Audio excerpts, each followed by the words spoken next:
Miris, suami pukul istri secara brutal hingga jatuh tersungkur karena hal sepele. Sebuah video rekaman CCTV yang menampilkan kekerasan dalam rumah tangga viral di media sosial TikTok. Video tersebut memperlihatkan seorang suami yang memukul istrinya secara brutal. Akibat pemukulan yang dilakukan sang suami, menyebabkan sang istri hingga jatuh tersungkur.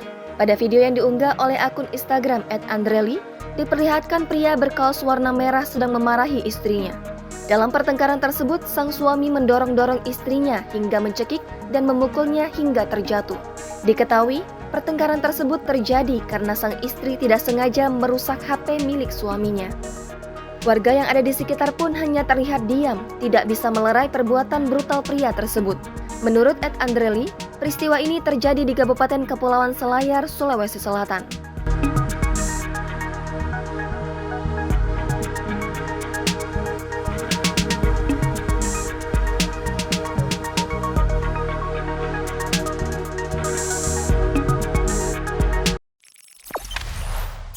Jangan lupa subscribe, share, komen, dan like ya.